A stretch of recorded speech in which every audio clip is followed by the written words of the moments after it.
Pessoal, bom dia. Eu mandei vocês copiarem no caderno esse conteúdo aqui na aula passada e eu vou explicar juntamente com o livro, tá? Então, simetria, a definição, é relacionada à ideia de perfeição e de equilíbrio. A simetria está presente em toda parte, seja na natureza, nas artes ou na matemática. Está relacionada a partes, figuras iguais. A gente estudou isso ano passado, só que a gente vai ver de outra forma, tá? Então, simetria nada mais é do que você relacionar a ideia de perfeição, de equilíbrio. Eixo de simetria é o eixo reta que divide uma figura ao meio, gerando partes iguais. Então, tipos de simetria. Então, vamos ver aqui.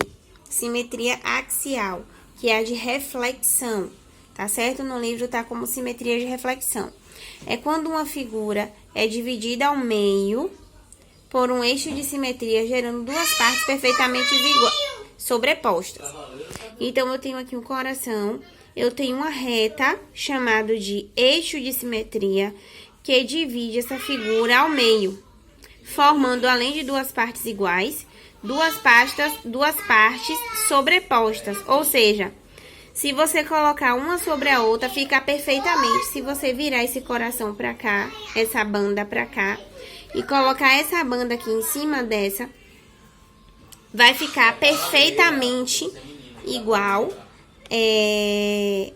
uma sobreposta à outra. Então, o eixo de simetria tem essa função.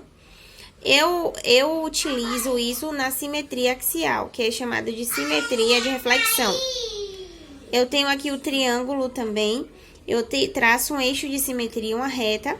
E se eu colocar essa banda, essa parte sobre essa, vai ficar perfeitamente em cima. Então, eu chamo também de simetria axial. Assimétrica, o que é uma figura se tornar assimétrica? É quando eu traço um eixo, que eu não posso chamar de simetria porque não divide em duas partes iguais. Quando eu traço o eixo dividindo uma figura e ela não possui duas partes iguais. Uma não pode ficar sobreposta à outra. Então, eu chamo essa figura de quê? Assimétrica. Outro exemplo de eixo de simetria, eu tenho aqui outro exemplo de simetria axial, eu tenho aqui o eixo de simetria e eu tenho aqui do lado A, do outro lado A. Eu chamo esse tipo de simetria axial de reflexo, ou seja, esse A, se eu voltar para cá, ele vai ficar sobreposto a esse, exatamente. Porém, eu não dividi esse A ao meio, então eu chamo de simetria axial de reflexo, tá? É como se fosse um reflexo da imagem, tá certo? Vamos dar continuidade aqui falando sobre simetria de rotação ou rotacional. Ocorre quando uma figura é girada em torno de um ponto central, completando uma volta de 360 graus, no mesmo sentido, e a figura mantém o mesmo tamanho e a mesma forma. Ou seja, você pegar uma figura, tá? Aqui, tá vendo? 1, 2, 3 e 4. Eu peguei essa seta e fui girando-a em torno do eixo O, formando um ângulo de 360 graus, que é uma volta completa. Essa figura, ela sempre vai girar no mesmo sentido e ela mantém sempre a sua forma, tá certo? Então, a figura sai daqui e vem pra cá, sai daqui, vem pra cá, sai daqui, vem pra cá, formando um ângulo de 360 graus, gira em torno de um eixo e ela sempre gira no mesmo sentido e mantém a mesma forma, tá?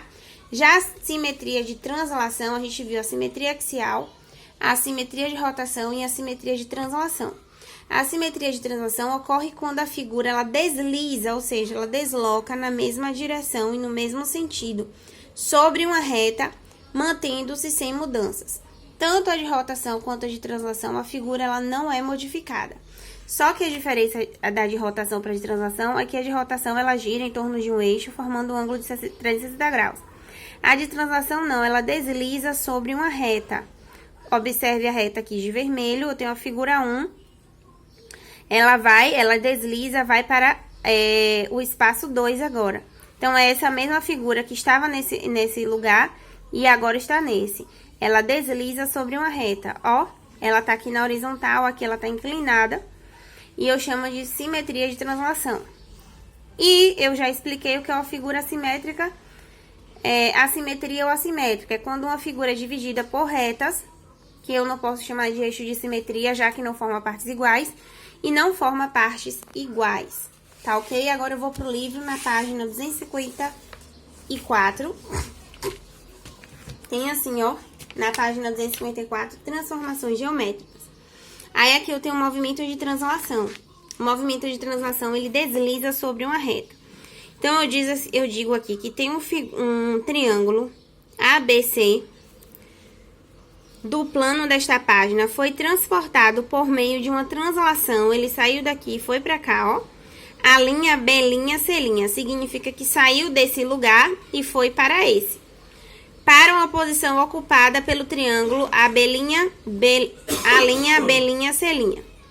Esse triângulo novo é congruente ao inicial, ou seja, são iguais. Então, o que acontece? Representação de uma translação, tá? Então, aqui, ó.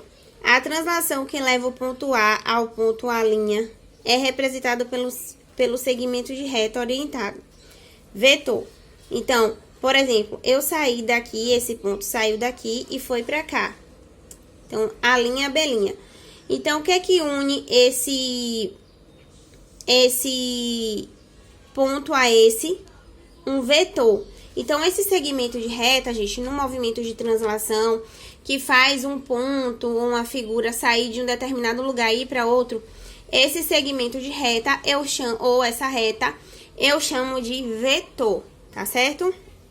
Ó, um exemplo de movimento de translação aqui. Outro exemplo de movimento de translação. Eu tenho esse triângulo aqui, tá? Na verdade, não é nem um triângulo, é um quadrilátero, porque tem um ponto aqui. Então, ele sai daqui e vai pra cá. Então, eu chamo esse movimento, ele percorre, ele sai desse lugar e vai pra esse através de vetores, ó. Tá vendo as retas? Então, ó, a figura PQR foi transladada, dando origem à figura P', Q', R', S'. A figura é chamada de imagem. Cada ponto está ligado a uma imagem por um segmento de reta chamado vetor. Então, quando eu tenho uma figura que sai de um lugar e vai para outro, através de segmentos de reta ou de reta, esses segmentos de reta eu já expliquei que são chamados de vetores, e esse movimento que faz sobre a reta ou sobre os segmentos de reta é chamado de movimento de translação. Essa figura aqui formada a partir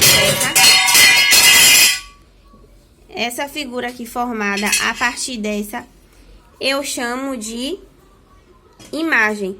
E essa imagem aqui é congruente, ou seja, ela é igual a essa primeira, tá certo? Passando aqui também, aqui tá mostrando como é que você pode fazer as figuras através de um movimento de translação. Aqui eu vou pedir pra vocês responderem essas atividades, ó, tá? E vem aqui o movimento de reflexão, que eu expliquei, que é aquele movimento axial. Ó, simetria axial, que é o movimento de reflexão. Deixa eu ver se eu vou cobrar esse. Não, não vou cobrar esse aqui, não. Esse aqui eu só vou cobrar essa parte mesmo. Quando a gente divide ao meio, forma duas partes iguais, sendo que uma pode ficar sobreposta à outra, tá? Só vou cobrar essa parte. E o movimento de rotação, que é um movimento que a imagem faz em torno do eixo, ó. Eu destaquei aqui o ponto A, é chamado de centro de rotação.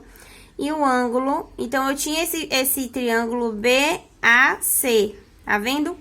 Ele saiu desse lugar, tá vendo o pontilhado dizendo que ele percorreu? E girou pra cá, ó, a linha B', C'.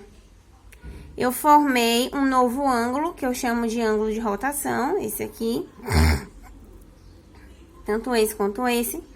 Então, eu saí dessa posição partindo para essa. Dá a entender que essa imagem vai fazer um movimento de 360 graus. Tá certo? Então, esse é o movimento de rotação. Aqui tá explicando como fazer. E aí, eu vou pedir para vocês responderem a atividade que tá ali, tá?